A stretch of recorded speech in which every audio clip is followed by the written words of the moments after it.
สบายดี สวัสดีสวัสดี เป็นอะไรเดี๋ยวนี้ ไม่เมื่อคืนกับวันวาเลนไทน์ โอ้ยฝ้าเหลืองบ่ได้จักดอกไม้ ไม่ได้พระดอกดอกคือเด็ก โอ้ เด็กขนาดขับไปไหว้ตามนี่หายตัวเอ้าเคยไปเจ๊จังเลยครับ มากับสลอยพี่น้องมาอ่อนหุงน้ำเจซีเนาะสบายดีเด้อพี่น้องมักหุงเจ้าเองบ่เจมักหุงเจ้าเองบ่แมนสั่งมา ไอ้ผูกไหมตัวไรฮอนเลนเนี่ยลืมท อยากเดินแต่ต้องโทรมีคอยว่ายันตัวนี้เปียกฮันแลนด์พวกนั้นเรา พันฮอลแลนด์ ฮันแลนด์แต่ว่ายังกระเตี้ยยังกะเรา ำชุมแพ เตี้ยชุมแพ ฮอลแลนด์กับชุมแพ มันจะเหงาฮอดอันนั่น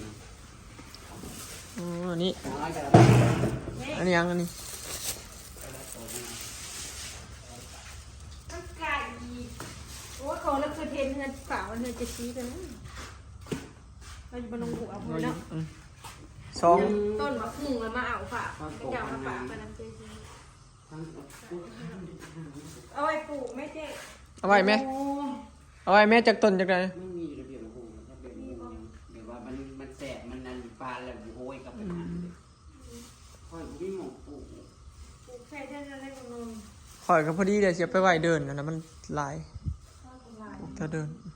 เอาอยู่เบียร์หนึ่ง เอาไหมเจ๊ เพ เอา ราะ ไว้ ว่าเจ้ามันมีอันไหนเจ้าก็เอารถเปลี่ยน เอาโลเอาโล เบียร์เนี่ยนั่นแหละ เลือกเอา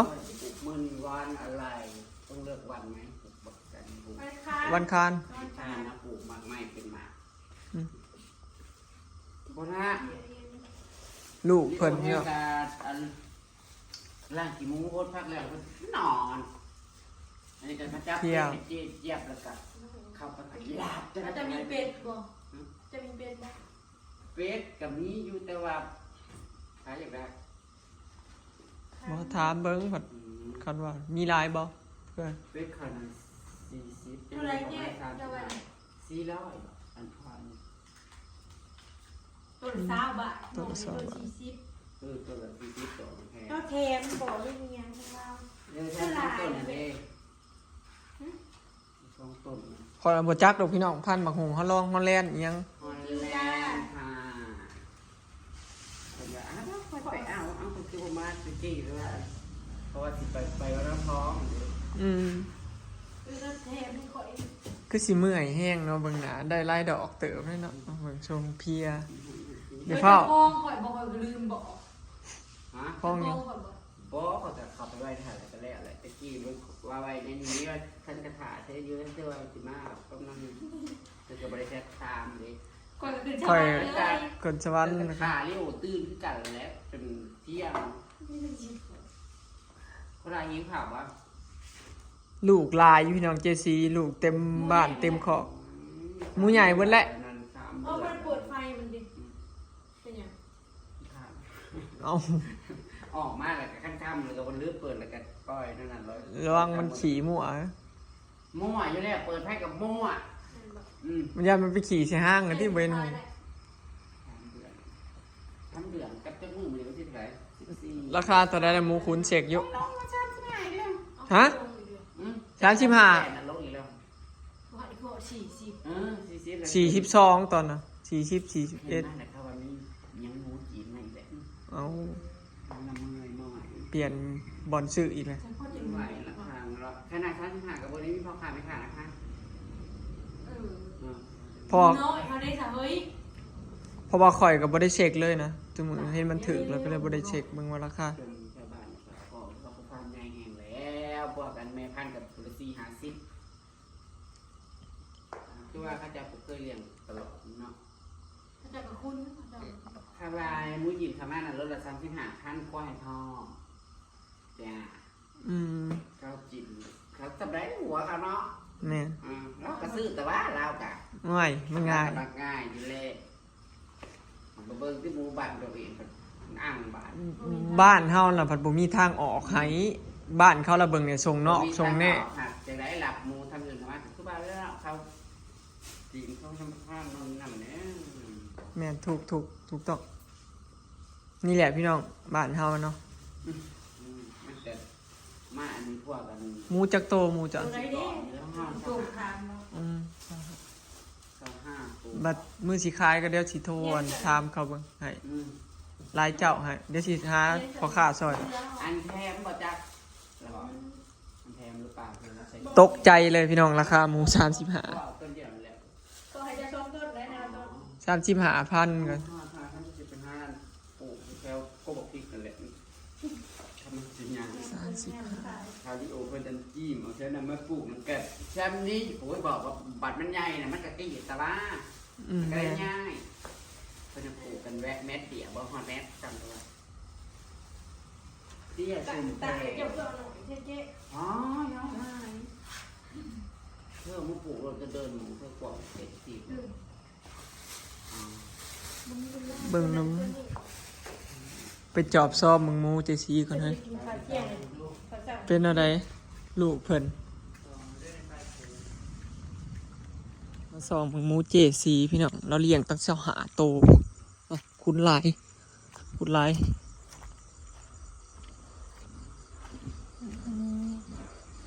ป้านบอยังบ่ได้เห็นจักเถื่อเด้ตั้งแต่เพิ่นซื้อมาใหม่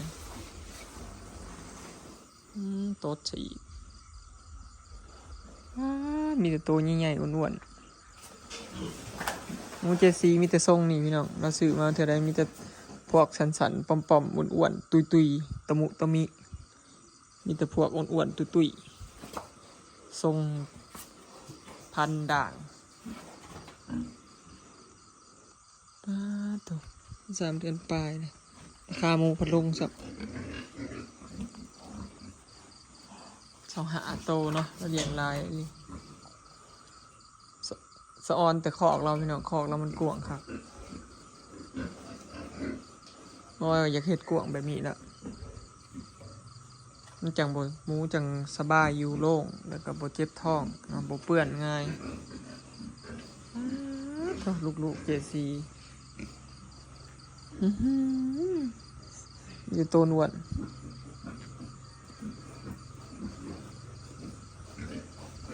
เราเลี้ยงหมูดีเด้อพี่น้องเราเลี้ยงใหม่อยู่แต่ว่าถือว่าเราเลี้ยงหมูดีหมูงามอ้วนเสมอกันเนาะดูแลหมูดีอยู่ถือว่าเราเลี้ยงหมูเก่งนะพี่น้องแต่ว่าเจซีนี่เราเป็นคนเลี้ยงสัตว์เก่งพี่น้องเนาะว่าตั้งแต่หมูงัวเราก็เลี้ยงเก่งเนาะเราเป็นคนเก่งคนหนึ่งที่แบบเลี้ยงสัตว์เป็นเนาะดูแลเอาใจใส่ดุขยันนะก็เลยหมูเบิ่งจากความขยันเด้อพี่น้องคันหมูคันคนบ่ขยันนี่เลี้ยงบ่ได้สำนี้เด้บ่ใหญ่แบบนี้เลยสมบอยก็คิดอยู่ตอนเราเลี้ยงสดเจซีเลี้ยงหมูได้อยู่แล้วพี่น้อง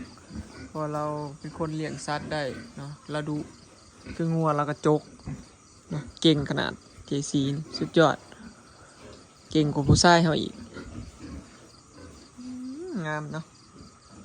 เสียดายแต่ราคาพี่น้องเอ้ยตั้งแต่เรามาลงใหม่บอยยังบ่ได้มาส่องจักเถื่อเด้พี่น้องหมูเนาะยังบ่ได้มาเบิ่งจักเถื่องามราคาก็35,000แล้ววะบอยก็บ่ได้เช็คราคาเลยพี่น้องเบื่อเรื่องราคาหมูเลยบ่ได้เบิ่งซับหากะสิฮู้นำเจซีแหละบ่ได้ถามพวกซื้อเอาขุนอยู่ในคอก7โตน่ะก็บ่ได้เช็คราคาหมูน้อยก็บ่ได้เช็คเลยเหลือโต1,200เขาว่าโอ้ยามันวะซุมื้อนี้ก็บ่ได้คิดหยังหลายเลยคิดหลายก็ปวดหัวซื่อๆพี่น้องว่าเรื่องเลี้ยงหมูก็ได้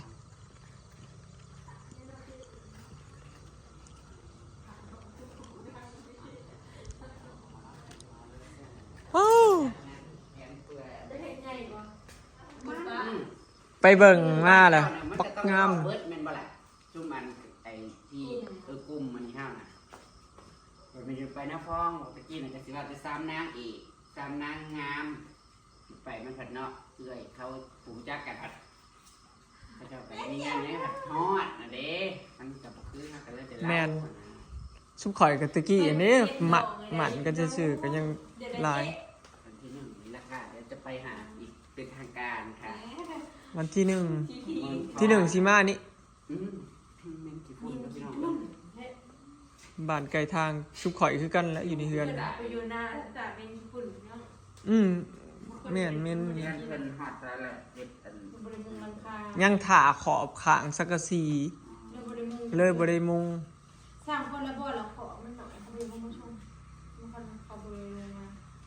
เป็นจังได้เพิ่นป่วนงานได้สร้างพี่น้อง หึ มาวันแวววันชื่นลื่นลมเหรอ อะหยัง ของขวัญมันมันจะรู้ทนตายแต่ว่าจะบริขับไปเบิ่งไลฟ์เซิร์ฟกับ UFC ว่าเขาไปดูเจ๊ไม่ได้มันก็หวานกัน หมดขึ้นตูบจนจะสิฮักแล้ว เนี่ยมันคมอยู่นี่ยาเดี๋ยว เอ้ จะด ย อกเดี๋ยวจะดอกก็คือค่ะบัวกา ไปใช้อยู่เลยนะ คือแท้ๆมื้อคืนนี่นะให้กันหลายดอกอยู่จนบ่มีแฮงลูก เอ้า หมูก็จนบ่ไต่ไฟจักสำได้แล้วมึงไง หลายมือ คื แล้ อ ว บ่ได้แล้วแต่ไป บ่จักบ่ไต่บ่เห็นหง เอาลงเดือนนั้นเขาเกลือแล้วแต่เว้นน่ะดิผัดลืมกลับไปแล้วกัน อืม ถ้าคู่อยู่ถ้าคู่อยู่อันรอบนี้นะบ่ได้ยังกัน อย่าเว้ามันก็รอดเบิดมาแล้ว มันก็เฮงเบิด ของคอยมัน เด นะ ซ่า วันที่แล้วนั้น2 เดือนปลายมันใส่กันแล้ว มันกัดน่ะ อืมแต่ว่ารอบนี้นะหมูนะมันหู้แห้ง โอเคอยู่ เตรียมเครื่องคล้องไว้อันนั้นว่ามีพี่เพิ่นเมากับเขาเพิ่น ของข่อย7โต เดี๋ยวนี้หมูน้อย เท่าไหร่ โตทั้งหมด 2221ตายตัวหนึ่งตายตัวหนึ่งเหลือ คุณอีก11โต๊ะอันสุดเลยคุณ มีคนจอดแต่น้ำมันบอก 21ยังบ่ได้โพสต์ขาย โอ้ยฉันน่ะว่าจะบ่อยากไปต่อแล้วพี่น้องสิไปทำไมเลี้ยงเป็นเลี้ยงไก่อะไร พอเด็กขายไปนี่เนาะ อืม ไก่นี่ แต่3 เดือน ก่อนเนี่ย เป็ดอีกมันนั่นอยู่ได้ มันเป็นขายไหน อืม 35,000โอ้ เจ้าเขาเรียกแล้วเจ๊คือละ100โต๊ะเป็น มันก็ร้อยตัวมันก็ จะลูกหมูจะซื้อมาเท่าไหร่เจ๊ หมูน่ะขอบนั่นน่ะ1,700ขอบ 1,700 ขอบ1,500 อืม เจ้าขายของขอบมูอย่างเละอย่างแมลงนะ ขอบสิว่าอยู่ไม่หาได้ อืม ขอบไปปล่อยไปเปลี่ยนมันมีแต่ออกทางโรถเหยียบตายนี่เขาได้รถทางอันนี้ให้มันออกไปนะก็คือรถ มาลงวุบ่เดียวเลยเนาะหมูก็ ลงนะวูมันขึ้นนั่นไงไง ลูกหมูข่อยก็เต็มคอกอยู่ แก่นแท้มึงเลยแหละเลี้ยงหมูนี่บ้า เบี้ยมาคืนค่ะ อย่าเผาท้อปีหน้า สิปลูกมะพร้าวฮอลแลนด์ลูกไทยเนี่ยเขาอื้อกับปลูกเลย ตาสิปลูกปลูกมันให้ลูกกินอีกเดือนพี่น้องค่ะกินอะไร พอดีลูกใหญ่ หน้ากะตะเวตะเวได้นางอะไรนะน้อยๆหันแปด เนาะไปสิไปทาน ได้เด็ก มาเล่เทแถบอันนี้ เขา เขา ปลู ให้ กพี่น้องตรงเมียเป็น ก็น่า เป็นคุณพี่น้องเอ้ยเพื่อนไก่คนทางอันนี้แหละบ้าน ข้าเจ้าบ่ได้มีแผนสิเฮ็ดบ่นี่ โอ้ยกะ เรื่องให้แล้วต้องพูด อย่างแรกอย่างนั่นแหละอ้อยจะปีแล้วเอามานี่นั่นถ่าแล้วถ่าอีกก็สักถอยไปเลยบ่ได้คอนกรีตน้ำมูจะเทื่อก็เข้ามาถ่าเพิ่นนั่นแหละ และชาวบ้านบ่ได้ย้ายมาเฮ็ดทางนี้อีกบ่หรือว่าบ่พอสำนี้บ่ ฟังเบิ่งอีกขนมมันบ่มาอันนี้ก็จะกะสิเฮ็ดแต่หันมันให้มันเลยบวกกันไปนั่นเองฮอดเพื่อนมันคุตุ่ม อืมคือสิได้แนวนั้นแหละเขาว่า เพราะว่าทางซอยมันกับเบิ้งใครมาในหมู่บ้านมันซอยมีแต่ซอยยาวๆเนาะ อืม ก็แล้วไปเลยทางใต้กันก็ยังจะท่านี้แหละ เมื่อกี้เฮากลายมาเขาเจ้าเฮ็ดเผ็ดเมื่อกี้นี่แล้วแหละ อืม สบายแล้วบ้านทางแค่นั้น ประมาณสิแล้วก่อนมื้องานท่านดูบ่จักเฮ็ดมาฮอดเย็นเลย เฮ็ดมาทางมึงบ่ธรรมดา เพราะว่ารอบมันยังอีกปุ่นละประมาณ3รอบ2รอบบุญเพิ่นกินนะไม่มานะสิลงหน้าเลยได้แบบงานกันนี่กับบุญเพิ่นกินเลยแม่นบ่ แม่นวันที่1ฮอดวันที่3 3 บุญหินก็พอดีเลย เป็นมื้อแรกของกิมจังนี่แหละพี่น้องเนาะพากันมาเอาอันต้นบักฮุ่งเนาะพี่น้องนำเจสีฝากไว้ ฝาดวางเลยก็ได้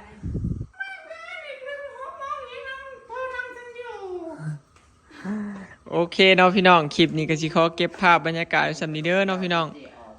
นานๆอยู่สิได้มาหากันครับบ่มีเวียกก็ได้ ขอบใจเด้อเลย ขอบใจหลายๆที่หับของให้เด้อเจเด้อ จ้าไม่เป็นไรค่ะเช่นกัน เอ้ย มีอะไรฝากได้นะคะ ไปแล้วพี่น้องสบายดี